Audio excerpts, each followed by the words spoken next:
नमस्कार मंडळी. तर चला आपण आज बनवणार आहोत चुलीवरचे मटण. त्यासाठी आपण घेतलेलं आहे हे सगळं टोमॅटो, चिरलेला कांदा आणि त्यासाठी आपण चिकन घ्यायचं अर्धा किलो. नंतर हे घेतलं आपण लसूण खोबरं. चिकनमध्ये मीठ मीठ टाकायचं आणि चवीनुसार मीठ टाका आणि थोडीशी हळद टाका जेणेकरून ते अळणी दिसेल. आणि ते हाताने एक मिक्स करायचं. मिक्स करून घ्या. तर माझ्या हसण्याकडे लक्ष देऊ नका, तुम्ही चांगलं शुद्धीवर राहून ते मिक्स करा. आणि असं घ्यायचं खोलगट भांड्यामध्ये चिकन आणि मिक्स करायचं. ओके. तर असं जसं दिसतंय तसंच मिक्स करा एकदम. हाताची पर्वा करू नका, किती पण लागू द्या तेल मीठ हाताला.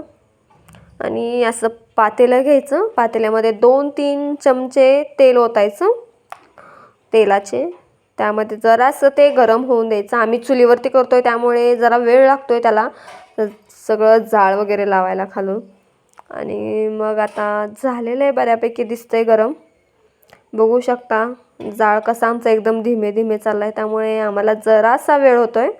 तर हे बघा तापलेलं आहे तेल. त्यामध्ये टाकलं लसूण खोबरं ची पेस्ट टाकायची, लसूण आणि खोबरे, आणि प्लस त्यामध्ये कोथिंबीर पण ॲड करायची जेणेकरून त्याला टेस्ट चांगली येते बारीक झाल्यामुळे, आणि ते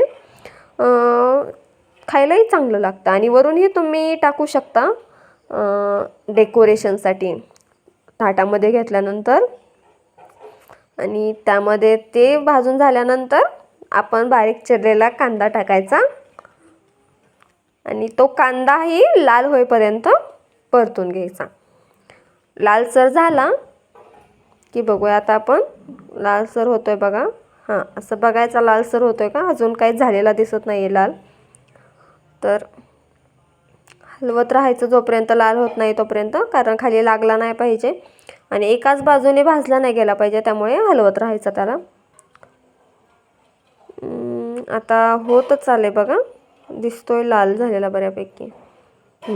हे बघा झालं लाल. त्याच्यामध्ये चिकन टाकलं.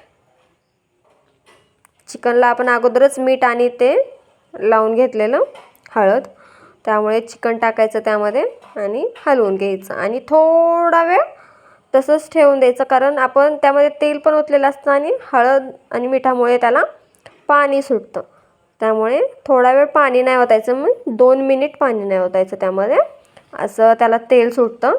त्याला जरासं वाफलायला ठेवायचं आणि मग पाणी ओतायचं. त्यानंतर आपल्याला जेवढं हवं आहे अळणी तेवढं. आणि हे तेलाचं आणि तेलच म्हणते, मीठ आणि हळदीचं असतं ते अळणी. त्याच्यामध्ये फक्त कांदा आणि लसूण खोबरं टाकायचं असतं. धन्यवाद. हा होता आपला अळणीचा व्हिडिओ.